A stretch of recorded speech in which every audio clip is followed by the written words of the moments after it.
Good evening. Good to see so many people out tonight.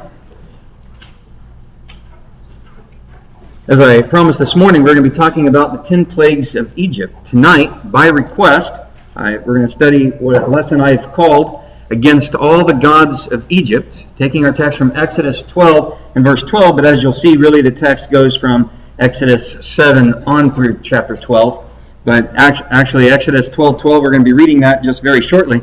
So tells us that God said he was going to execute judgments on all the gods of Egypt. So what this looks like is God versus Pharaoh and Egypt's pantheon of gods. God told Isaiah in Isaiah 46 and verse 9, he said, "Remember the former things long past, for I am God, and there is no other. I am God, and there's no one like me." One of the things through Isaiah that he's reminding his people of in his day, one of the things that he says, "Remember the former things long past, for I am God," is his bringing them out of Egypt by a very mighty hand. God was reminding Judah in the time of Isaiah that he had the power, reminding them of the power that he displayed throughout the land of Egypt in bringing Israel out of Egypt and forming them into a nation. We find in Exodus chapter 1 and verse 8 that Pharaoh rose up that did not know Joseph. A Pharaoh rose up that did not know Joseph. And so he didn't know where these people had come from, just that they were innumerable. So he enslaved the Israelites living in the land since they've been living there since the days of Joseph. This was to fulfill what God said to Abraham would happen in Genesis 15:13-16. As he's telling Abraham he's going to give him the land of Canaan. He says, but first, your descendants are going to go to Egypt. They're going to be enslaved for 400 or so years, and then I'm going to bring them out and bring them back to this land. So the exciting part of this time period is it's the fulfillment to the promise made to Abraham that's about to happen. Egypt worshipped a pantheon of gods, and in many cases, multiple gods for the same thing. I hope you got the handout for tonight. It's going to serve as kind of the outline of sorts that talks about the different plagues and the gods that it executed judgment on. And it's by nowhere exhaustive. There are so many gods, and we only have so much time. But the point that we're going to be looking at tonight is the power that God displayed. Sometimes for those of us growing up in a church, the 10 plagues is something we've heard all our lives in children's stories. It's what we heard in Sunday Bible school. It's way more than just a kids class. And as adults, sometimes we need to go back and look over these things with adult eyes and see the absolute devastating nature of these 10 plagues and how they rocked and brought Egypt to its knees. And why that we can read later in Psalm chapter 105, verse 36, that Egypt was glad to see Israel go because their dread had fallen upon them.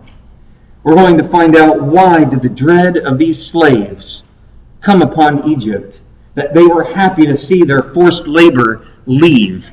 And in fact, they were so happy, they let them plunder them. They gave them gifts of gold and silver, just saying, get out as fast as you can carry them. Why did that happen? And that's what we're going to be looking at tonight. The 10 plagues of Egypt are well known, but they're not random. And I want to say from the very beginning, because I may not have time to say it as we get going, these are not natural phenomena. These are supernatural things that God sent against Egypt. In some cases, he points out that they're going to see something that no one had ever seen before. In some cases, he's going to say this is going to be told for generations to know the power that is displayed. They are direct insults, challenges, and judgments from God on the gods of Egypt and on Pharaoh himself, for even he, at this time period, was worshipped as a god of Egypt. He had his own drawings. He had those gods that represented Pharaoh. He had his own drawing that you could find in the caves or the tombs of the kings, and find that even Pharaoh himself was worshipped as a deity. But in Exodus chapter 7 and verse 4, and Exodus chapter 10 and verse 2, twice God says he would make mockery of the Egyptians. But I want us to begin reading this evening in Exodus 12 and verse 12. As God is getting ready to commit the 10th plague against Egypt, he says, "For I will go through the land of Egypt on that night, and will strike down all the firstborn in the land of Egypt, both man and beast, and against all the gods of Egypt I will execute judgments. I am the Lord." We can look over in Numbers chapter 3 and verse 4, where it simply states after the fact, he executed judgment on all their gods. The plagues affected the Egyptians' physical senses as well as their hearts with constant reminders that God, and God alone, Yahweh, the God of Abraham, Isaac, and Jacob, was far superior to any of their gods. In fact, God will exercise power over their people and nation at will, while the Egyptian people and their gods remain helpless to stand against him. At one point, Pharaoh's magi are going to tell him, this is the finger of God. At another point, they're going to say, why won't you relent? Can't you see the land is destroyed? And yet Pharaoh hardens his heart time and time again, so that God will exercise his power against them. In Isaiah 46 and verse 9, as we read earlier, God reminds his people, saying, I am God, and there is no other.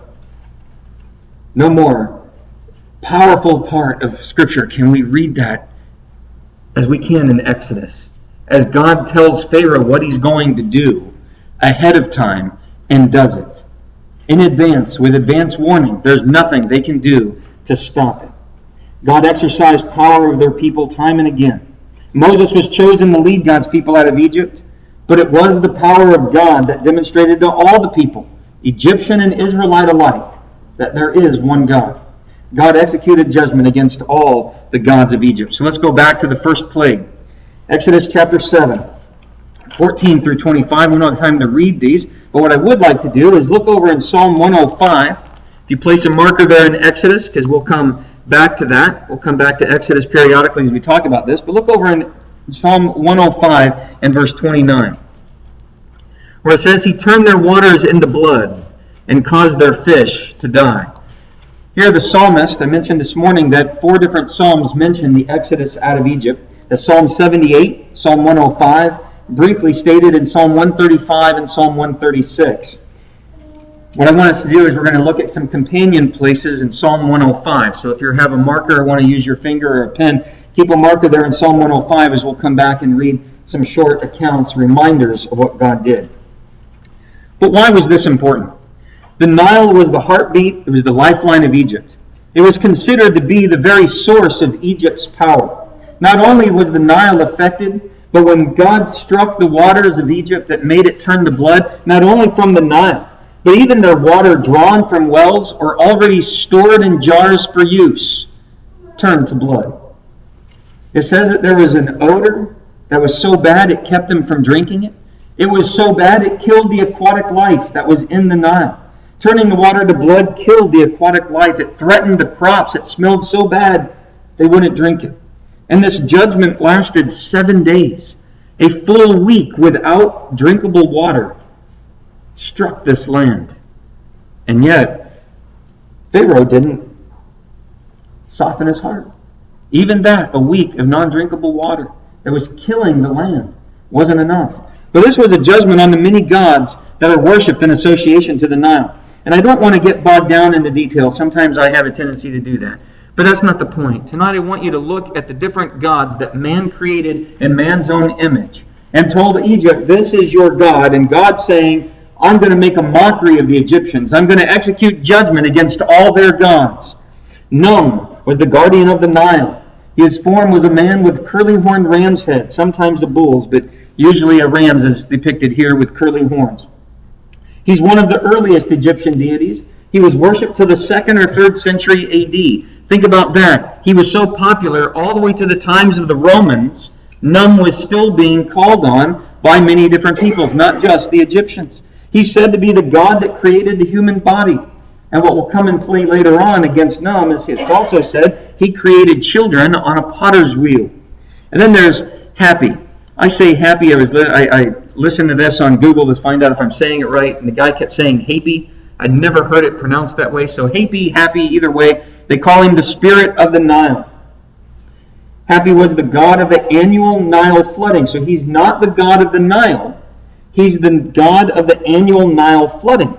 And he's referred to as the Lord of the fishes, birds, and marshes. And his form was a man with a large belly, and often depicted as twin genies, as seen here, where it's a mirror image of the man. And Tararet.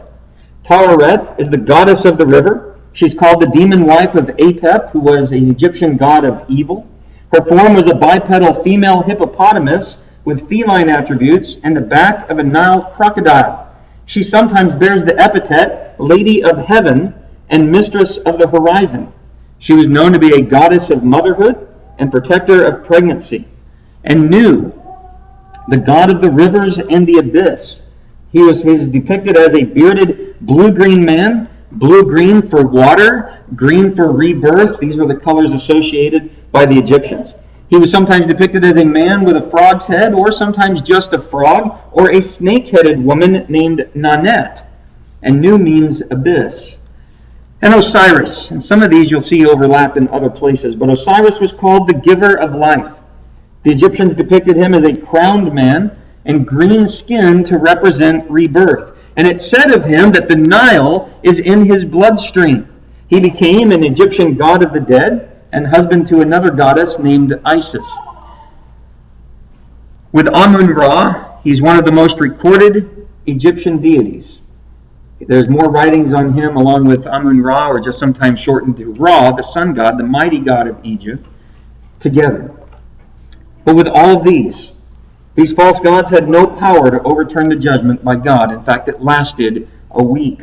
In Exodus 7, verse 22, it says, "But the magicians of Egypt did the same with their secret arts, and Pharaoh's heart was hardened, and he did not listen to them as the Lord had said." I want you to notice that while his magicians could duplicate water to blood, they couldn't cure it. What would be the bigger trick to turn Pharaoh's heart? Get rid of it. He didn't need more blood. It was killing the fish. They couldn't drink it. But he saw his magicians do it and said, "Oh, well, see, I don't need to listen to Jehovah. I don't need to listen to Yahweh. I don't need to listen to Moses." It would have been a better trick if his magicians could get rid of it, right? But they couldn't. They might be able to duplicate it with their tricks. Maybe I was telling Alana, maybe they had these pockets full of these deep pockets and these red dye and powder that they could sprinkle on the water and make it look like it turned to blood. However they did it, it swayed Pharaoh against Moses. Despite all this, a week of undrinkable water, Pharaoh hardened his heart, and the next plague began. The second plague was frogs. Now, frogs were not uncommon to Egypt, particularly near the Nile, but they didn't normally cover the land of Egypt, as it says in Exodus 8 and verse 6. Egyptians held frogs as sacred, and they even helped conserve frogs. They had frog farms. Frogs were a commodity that were traded because of how sacred they were, and they didn't eat them. Oh no, you couldn't eat them because of the god Heket, whose form was a frog. She's a goddess of life and fertility. She's considered a daughter of Ra. Her form was a frog, or a frog-headed woman. She's considered the goddess of the Nile flooding. Again, not the flood itself, that was happy, but the life that it brought when it flooded. Therefore, she was a fertility goddess. She assisted women in childbirth. Imagine Exodus 8, verse 3, when it says the frogs were in their beds. Even the image of her was in their beds. And because of her form, frogs were sacred. And here's the interesting thing I found. Even the involuntary slaughter of a frog in Egypt was punishable by death. If you killed a frog, it was death, even accidentally, because it was her form, her sacred image. And now I want you to picture. I want you to picture with me the Egyptians having to gather the dead bodies of frogs and throw them into heaps. Just imagine what that did to their psyche. That to have a dead frog meant someone's life was in danger if they had killed that frog. And now their land is surrounded with them. And it's different than the other plagues we're going to see. God will drive the flies and the gnats away and the locusts, but not the frogs. He killed them where they lied. And the Egyptians had to clean it up. I want you to think about what that did to their mental and emotional psyche. The sacred going to something foul, to the point that Pharaoh was begging Moses to get rid of them. The false god Heket had no power to overturn God's judgment. Pharaoh's magi duplicated the trick. Exodus 8:7, the magicians did the same with their secret arts, making frogs come up on the land of Egypt. Did the land of Egypt need more frogs? No, they couldn't cure it. They could do it, whether they had frogs in their pockets or up their sleeves or who knows how they did it, but the land didn't need more frogs. That shouldn't have been the trick that swayed Pharaoh's heart against Moses. What should have done it is if the Magi had the ability to get rid of those frogs, because notice, when Pharaoh wants them gone, he doesn't pray to Heket. He doesn't call in the priests to Heket. He calls in Moses and begs him to entreat God on his behalf to get rid of the frogs. And in fact, God gives Pharaoh the honor, Moses says. He gives him the honor to name the time to end the plague, and Pharaoh says tomorrow. So Moses says God will do what Pharaoh says tomorrow. He'll let the people go, and the frogs will be taken care of. However, God kills the frogs, but the Egyptians have to get rid of them. They have to sweep them out of their homes. It was in the beds of the kings. In Psalm 105 in verse 30, it says, their land swarmed with frogs, even in the chambers of their kings. No one was immune to the swarm of frogs on the land. But despite all this, Pharaoh hardened his heart, and the next plague began. The third plague were gnats or lice, depending on your version. Exodus 8, 16 and 19. Psalm 105, 31 says, he spoke, and there came a swarm of flies and gnats in all their territory. Kind of combines these two. But the third plague is gnats or lice. It comes from a Hebrew word kin that means to dig and refers to lice or gnats, but always plural. This word is translated as gnats by the English Standard Version and the New American Standard, lice in the King James and New King James. Whether it's gnats or lice, the word there means to dig. It gives you the idea of what they're doing. They're burrowing into the people's hair and their skins, their robes. They can't get rid of them. This was absolute judgment on the false god Geb. The Egyptian god Geb was called the great god of the earth. He was considered the god of the dust of the earth. Where did the gnats or the lice come from? The very dust of the earth, God brought them forth. His form was a bearded man or a snakehead. He's said to be the god of earth fertility and usually depicted as one half of a circle with his wife Nut forming the other half under her arch. And there's myths. You might wonder, why is there a bird on his head? It's actually a goose. To me it looked like a duck, but it's a goose. The myth said he laid the cosmic goose egg from which sprang the sun and the whole world. And so the goose was associated as his holy symbol, and it was not considered generally sacred or holy, not like the frog. They didn't consider the goose sacred or holy. It was just his holy symbol. But here's the thing. His priests had to shave their heads every day. His priests had to shave their bodies every other day, lest they get lice. In fact, unlike the other priests in Egypt, who must have wore nice embroidered robes, his priests were known to wear the most earthy, simple tunics. They had no pockets, they had no collars, they had no embroidery, lest there be any place on their tunics that lice could embed itself. So his priests would be the most simple and basic of the Egyptian priests. And imagine the horror of being covered in lice despite all their precautions. I want you to think about, again, the mental anguish that these people had in this plague. This was judgment that the false god Geb could not overturn. In fact, in Exodus 8, 18 and 19, it says the magicians tried with their secret arts to bring forth gnats, but they could not. So there were gnats on man and beast. Then the magician said to Pharaoh, this is the finger of God. But Pharaoh's heart was hardened, and he did not listen to them, as the Lord had said. God told Moses, he's going to harden his heart, so I can execute these judgments upon him. So despite all this, Pharaoh hardened his heart, and the next plague began.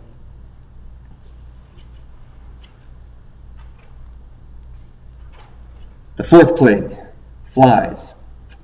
Psalm 105:31, as we read earlier, he called the gnats and flies to swarm the land. This is from a Hebrew word that says swarms, all manner of swarms of flies, or even mosquitoes. This word is often translated as fly or mosquito. But now it's different. The first three plagues affected the entire land. That would include the land of Goshen where the Israelites lived. So the Israelites had no drinkable water. The Israelites suffered the frogs. The Israelites suffered the gnats and the lice. But now God is telling Pharaoh something different is going to happen with this plague. Goshen, where the Israelites lived, would be unaffected. So God would demonstrate to Pharaoh that he has absolute control, absolute power. And that the Israelites are going to see he is God. Remember Moses at the burning bush asked God, what should I tell them sent me? Who should I tell them sent me? I'm going to go and say I'm representing the God of your forefathers, and they're going to ask me, well, who is he? And God says, you tell them, I am sent you. And he tells Moses he's going to demonstrate himself to them the way their forefathers never saw. The Israelites are seeing what the Egyptians are seeing. There is one God, and beside him there is no other. They've been 400 or so years in the land, inundated with this Egyptian mythology. And God is cutting right through it, saying, I am the God of Abraham, Isaac, and Jacob. And when I said I'm bringing you out, it's time, and I'm bringing you out. So God says, I'm going to make a distinction. The land of Goshen is not going to be affected by the flies. This was judgment against Amun-Ra himself. Amun-Ra, sometimes shortened to Ra, the sun god, who was called the great God and creator of all. The Egyptians revered Ra above all other deities. His form is sometimes depicted as a crowned man or a man with a falcon's head. If you trace the mythology of Amun-Ra down through the lineage, you find that there were some Greeks that came into Egypt and were so impressed with what they read about Amun-Ra, they took it back to their own land, and you guessed it, Zeus was born. The Greeks created gods in their own image, and Zeus was their representation of Amun-Ra. That's how popular he was. He lived on through the Romans beyond Zeus as Jupiter. Amun-Ra was a god that the people worshipped. His myths are he's self-created, like Atum, who was also a sun god. With Osiris, he's the most widely recorded Egyptian deity. He was said to be the god of mercy, to which people suffering due to their own mistakes or the mistakes of others called to for mercy and deliverance. And yet we're going to find that Pharaoh does not call out to Ra to get rid of the flies. He's going to call to Moses to call out to God on his behalf. Why didn't he bring the priests of Ra? You know, they're waiting in the wings. Oh, this is our time. No, they're not. They're covered in flies like everyone else. Wondering why Ra isn't delivering them. The reason I say this as a judgment on Ra was he was pictured as a scarab pushing the sun across the sky. Scarabs are dung beetles, and they push great amounts of dung in front of them. They live up to their name. Therefore, the scarab, in all its forms, even flies, was sacred. Again, this creature that God is using for this plague was one of their sacred animals. There's pictures of and relics and sculptures of scarabs and flies that adorn their temples and adorn their tombs. And if you go to a museum, you can still see some of those things that have been captured throughout time. It was used in everything from funerals, weddings, to religious ceremonies, and in their art. And yet, Pharaoh's going to beg Moses to get rid of the flies, this sacred object that's used in all these different things. And Khepri. Khepri means come into being or create. His form is a scarab-faced god, or depicted as just a scarab, or a scarab with a human male head coming forth from the shell. The scarab amulets that the Egyptians wore as jewelry represented Khepri, the god of being. He represents the rising or morning sun. By extension, he represents creation, the renewal of life. Khepri and another solar deity we'll talk about later, Atum, they were seen as two different aspects of Ra. It's said that Khepri was the morning sun, Ra was the midday sun, and Atum was the sun in the evening, or the evening sun. The false god Ra and Khepri, though both worshipped as creator gods, could not stop or overturn the judgment. But we find in Exodus 8:25 and 31, Pharaoh did not appeal to Ra, but to God. And in these passages, he broke for the first time, saying the Israelites could leave, but then changed his mind. And despite all this, Pharaoh hardened his heart, and the next plague began. And we talk about the fifth plague. The livestock get sick with pestilence, and then they die. Exodus 9:1-7. The livestock which are in the field, on the horses, on the donkeys, on the camels, on the herds, and on the flocks would die, from Exodus 9 and verse 3. Except, but of the livestock of the sons of Israel, not one died, Exodus 9:6 says. God again makes a distinction. I'm going to put these plagues on the Egyptians, but not my people. Why do you think that was, that God separated Israel out, especially for this plague? If you remember, Moses was sent to Pharaoh saying, let my people go. God's people need to go 3 days' journey into the wilderness and sacrifice to God. If they're going to sacrifice to God, what do they need?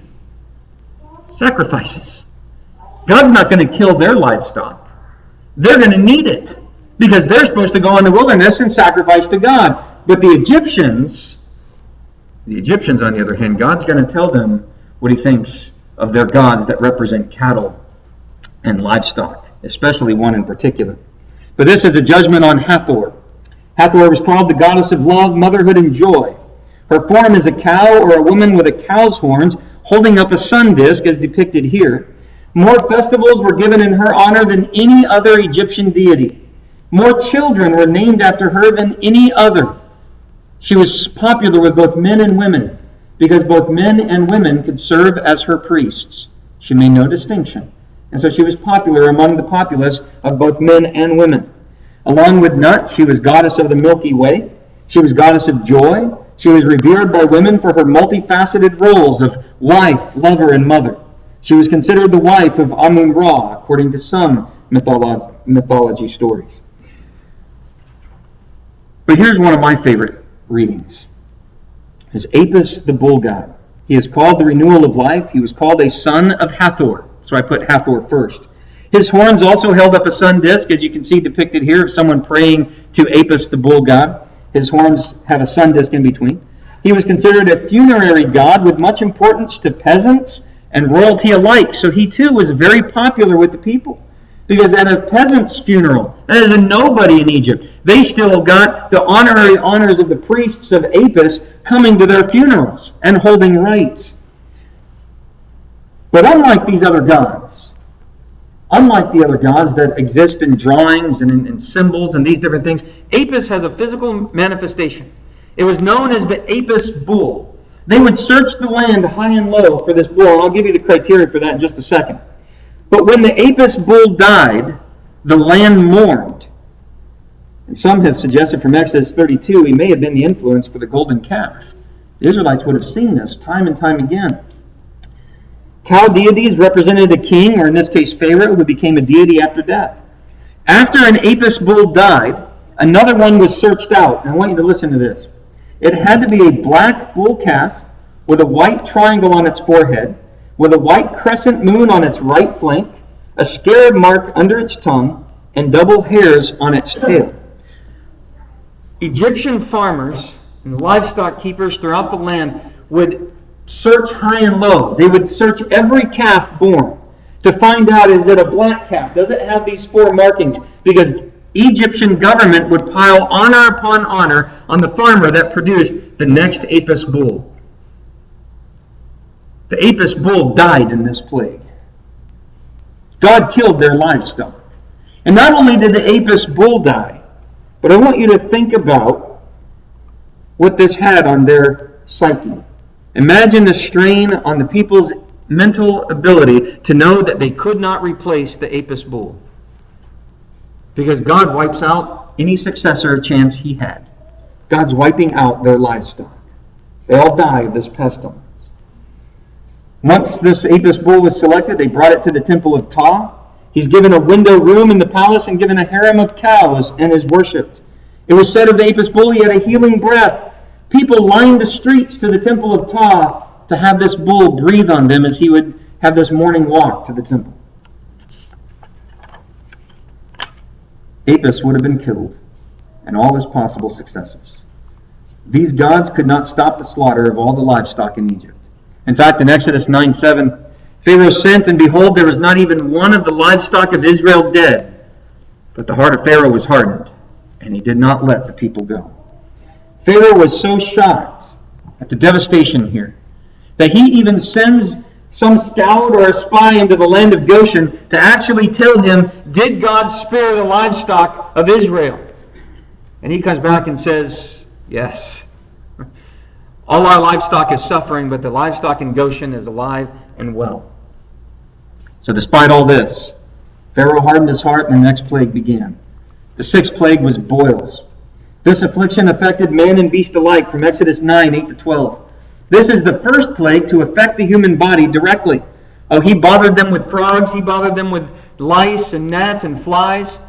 But this is the first plague to direct the body directly. Again, God makes a distinction between the Israelites and Egyptians. Reading about these boils brought back some memory of studying the Black Death that had spread over Europe in the 1300s. During the Black Death that swept through Europe and the Near East, it killed an estimated 75 to 200 million people from AD 1346 to 1353. One of the very first symptoms noted with it was severe boils covering the body. That the skin would turn red, purple, and black. It would be decayed and smelled foul, accompanied with high fever and delirium. And then death occurred within 5 to 7 days. God here strikes the Egyptians with severe boils. This was against the false gods of healing. Isis, the goddess of fertility and life, she was a goddess of health. She's a throne-crowned woman. Her maternal aid was invoked in healing spells to benefit ordinary people, not just royalty, making her very popular. And Imhotep, the god of medicine and healing. He was a real guy that lived a long, long time ago in the 3rd dynasty. He was an advisor to Pharaoh Djoser of the 3rd dynasty. He was one of the earliest names found in ancient Egypt, and because of his advances in engineering, architecture, and medicine, he was later deified and joined the Pantheon of Egypt's gods. And Thoth, he's called the healer of the gods. His form is a man with the head of an ibis, that is a curved-billed bird, or a baboon, depending on the artist's intent. Here is the ibis rather than the baboon. He was called the heart and tongue of Ra. So he was kind of Ra's spokesman. But he was called the healer of the gods. And in fact, the 18th dynasty includes kings with 2 names, Thutmose and Amenhotep. Amenhotep is from Amun-Ra. It means Amun is satisfied. Thutmose is from this god, Thoth, and it means Thoth is born. So as you read history and you read through the 18th dynasty of Egypt, and you read of Thutmose the first, and the second, and the third, and Amenhotep, Thutmose comes from this god. Thoth means Thoth is born. But these false gods could not heal or overturn God's judgment. In fact, Exodus 9:11 says the magicians could not stand before Moses because of the boils. For the boils were on the magicians as well as on all the Egyptians, but not the Israelites. And despite all this, Pharaoh hardened his heart, and the next plague began. Hail and fire is the 7th plague. From Exodus 9:13 through 35, we're told in verses 23 to 24 that hail fell and fire flashed continually in the hail. In Psalm 78, verse 48, it's called bolts of lightning. But here it's referred to as fire flashing among the hail. In fact, Psalm 105, 32 to 33 reads, He gave them hail for rain and flaming fire in their land. He struck down their vines also in their fig trees, and shattered the trees of their territory. This was devastating. In fact, he's going to go on to tell them as he gives Pharaoh warning about this. He says his judgments in Exodus 9:14 were to show that he is the one true God.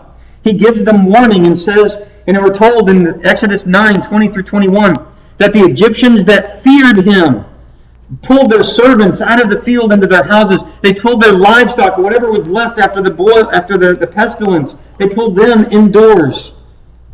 And they did not die by the hail. But all those, including Pharaoh, who left their servants and their livestock in the fields, were killed by the hail. The land of Goshen would be spared, but Egypt's crops were destroyed. In Exodus 9:31 to 32, one of the rare times we're going to read in Exodus. In Exodus chapter 9, 31 to 32, I want you to see what it says about this hail. And Moses gives Pharaoh a warning and tells him that this is going to be a hailstorm unlike anything they've ever seen from the foundation of their country. He says in verse 18, "Behold, about this time tomorrow, I will send a very heavy hail, such as has not been seen in Egypt from the day it was founded until now." And then he tells him, "Bring your livestock in. Don't leave it outdoors, because if you do, it's going to die." And in verse 31, "Now the flax and the barley were ruined, for the barley was in the ear and the flax was in bud. But the wheat and the spelt were not ruined, for they ripened late." The interesting thing about this is looking at Egypt's crops. The flax and barley blossom in February to March in Egypt, so it gives us kind of a time frame of when this was happening. There was harvest happening. They're going to be celebrating and calling out to the gods of harvest, but not on this day. Their crops are going to be ruined. This plague affected the agriculture of the land as well as their livestock. Whatever did not die from the plague being left from the pestilence on the livestock is going to die in this plague. This was judgment against the false god of the sky and crops, Nut, the sky goddess, one of the oldest of Egypt's Pantheon. Her form is a woman arched over the earth. She's sometimes depicted as a cow like Hathor, usually depicted as one half of a circle with her husband Geb forming the other half arched over him. She was considered protector of the dead as they traveled to the afterlife. And Shu, god of the air and wind, her form, or his form, is a crowned man. He's the father of Geb, that's the earth god, and Nut, the sky god we just looked at. He carries an ankh. Almost all of these deities carry an ankh. That's that little cross thing with a circle on the top. It's a symbol for life that most of the gods carry. And Horus, the god of the sky, god of war, and god of protection. He's a hawk-headed man, or sometimes just a hawk. He could not protect the crops. There's so many different myths referring to him, and the outline and is on the website. And I encourage you to read that, as there's a lot of information that we're not going to cover tonight. But the point is, these false gods could not protect the land or the animals or overturn God's judgment. In Exodus 9:27 and 28, then Pharaoh sent for Moses and Aaron and said to them, "I have sinned this time." He's recognizing wrong. "The Lord is the righteous one, and I and my people are the wicked ones. Make supplication to the Lord, for there's been enough of God's thunder and hail, and I will let you go, and you shall stay no longer." He did not call out to the gods of the sky or the gods of the crops. He tells Moses that he sinned and to entreat to God on his behalf. But he changes his mind when the hail and its thunder and its fire stops. So Pharaoh hardens his heart, and the next plague begins. God sends locusts. Whatever the hail did not get, Exodus 10, 1 to 20, the locusts are going to take care of. Over in Psalm 105, 34 to 35 says, "He spoke, and locusts came, and young locusts even without number, and ate up all vegetation in their land, and ate up the fruit of their ground." Whatever was left of the harvest that the hail did not crush to death, the locusts are going to eat it up. In Exodus 10, 4 to 6, we're told the locusts are going to be something never seen before. And says that it's going to be told for generations. And in fact, in Exodus chapter 10, verse 7, Pharaoh's servant said, "Egypt is destroyed." They're going to tell him, "Why don't you relent? Let them go. Can't you see Egypt is destroyed?" And this plague would be one for the history books. They'd be told to the Israelites for generations, reminding them of God's power, going back to Exodus 10, 1 to 2. But this plague would be unlike anything the Egyptians had ever seen. This was judgment on the false gods of grain and harvest. Renenutet, the goddess of nourishment and harvest. She's sometimes depicted as a cobra, or in this case, a woman with the head of a cobra. She was a nurse goddess, so that she was called a goddess of nourishment. She's depicted as the wife of Geb, that was that earth god. And Nepri, the god of grain, he was called the Lord of Mouth, the Lord of the Mouth. His form was a nursing child. He was dotted to represent grain, and he represented the annual harvest. This would be his time of year that they would be calling out to Nepri, the Lord of the Mouth, for the grain that they were getting, but not with the hail and the locusts this day. And Seth, the god of the desert, he's also called protector of crops. He's a son of the sky goddess Nut, and his form is a made-up creature. He has many characteristics of different animal heads, all depending on the artist's intent. The barley and flax are in bloom. These gods would be worshipped at this time as they were the gods of grain and harvest. And yet these false gods could not stop or overturn God's judgment. It says in Exodus 10, 16 to 17, then Pharaoh hurriedly called for Moses and Aaron. Again, not the priests of these gods that we looked at. He calls for Moses and Aaron and he says, I've sinned against the Lord your God and against you. Again, a second time he says, I have sinned, but his words ring hollow.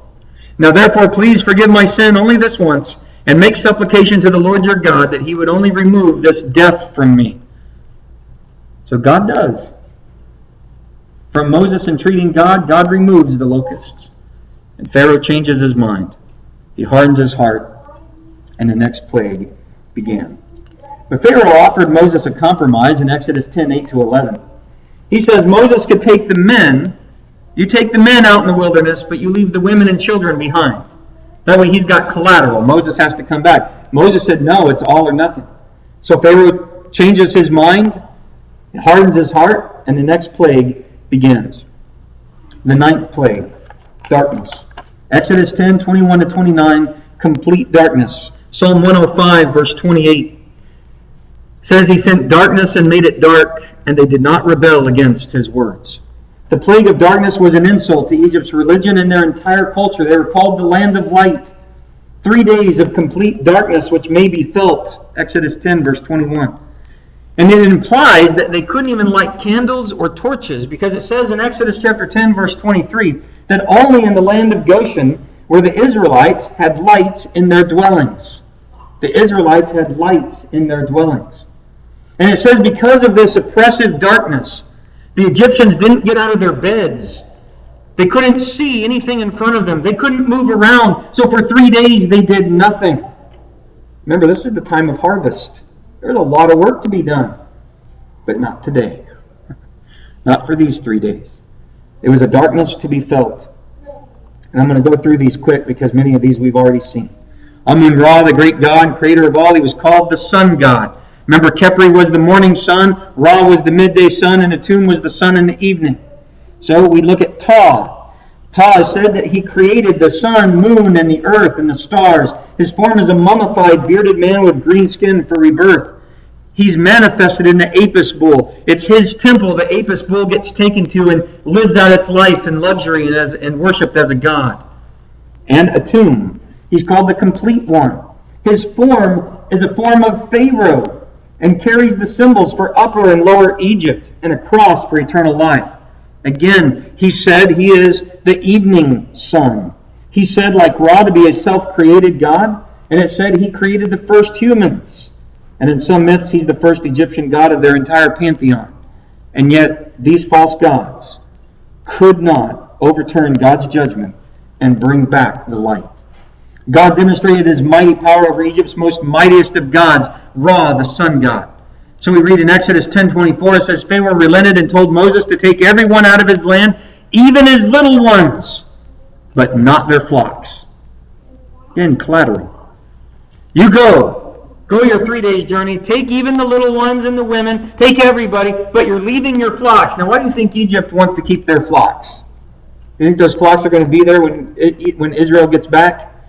No, because Egypt has nothing. They don't have any livestock. So he says, you leave your livestock. Moses says, no, what are we going to sacrifice with? It's all or nothing. So Pharaoh gets angry and tells Moses to never see his face again or he would die.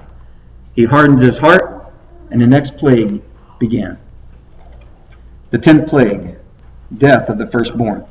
It really begins in Exodus 11, verse 1, and runs all the way through the end of chapter 12.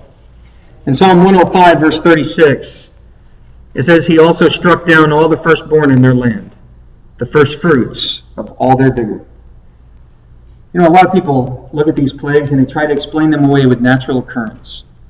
I've heard it said this was a childhood epidemic, that because of hygiene and other issues, it must have only happened in Egypt. No, this is not a childhood epidemic. Only the Egyptians and animals firstborn were killed. The Israelites, this is the first time they're called upon by God to do something. We all remember the Passover is established here, because that angel of death from God is going to pass over the land of Goshen. But the angel of death does go into Goshen. The other plagues, when God says, I'm making a distinction between Israel and Egypt, is because of his covenant with Abraham, that he spares them. But this time he tells Israel, slaughter that Passover lamb and put its blood over the doorposts. If it is not, and that angel of death passes over, the firstborn in that house is going to die. So the Israelites, by their obedience, the Passover instituted in Exodus chapter 12, were told that no Israelite lost their firstborn. This is an amazing thing to me. How many times in their history can we read that the Israelites to a man obeyed God? And yet here they did. They've seen what God can do. And when God says, put that blood of the lamb over your doorpost to protect your children, they did it. Because God says He's going to cause a wailing that the Egyptians have never seen before. The loss of the firstborn of Egypt would cripple their families emotionally, and is perhaps the most devastating of the plagues. Livestock and crops can be replaced, but their family? No. Pharaoh in Exodus 1 ordered the deaths of all the Israelite males. And now God is going to execute all the firstborn of Egypt. And it's interesting that we never see it say the firstborn of the children. The closest we get is it says that the firstborn of Pharaoh and even the captive in the dungeon was killed. It's the closest allusion that we have to children, but it makes you believe that all the firstborn were killed. I was telling Alana that means in our family, it'd be me and her. Alana and Drayson, or Drayson and Becky would be left. Think about that in your families. If this plague went over your family, who would be left standing? Who would you lose? We're told that not one house in Egypt was unaffected. Every house had death because God took the firstborn. This was in judgment against their false gods, and way too many to name them all. Pharaoh considered a god. His manifestation is he looks like Atum or Amun-Ra. Amun-Ra, the great god and creator of all. Osiris, as we talked about him, the giver of life. Isis is one that I said we would talk about later. She's the goddess of fertility and life. She's a throne-crowned woman. She is known as the goddess of simplicity, protector of the dead, and goddess of children, from whom all beginnings arose. And yet she could not protect the firstborn of Egypt. And Wadjet, he's the protector of Pharaoh. She's a goddess. She's a snake-headed woman or a snake, usually an Egyptian cobra. Later, she's depicted as a woman with the head of a vulture. But as a cobra, she's the cobra on the headdress of Pharaoh's crown. She's that serpent that sticks out. She was the protector of Pharaoh. And she had the responsibility as the protector of not only Pharaoh, but his family. She couldn't do anything about this plague. And Num, as we talked about earlier, is the guardian of the Nile. He's sometimes called the ram god, created children on a potter's wheel. Here's the ram's head versus the Passover lamb.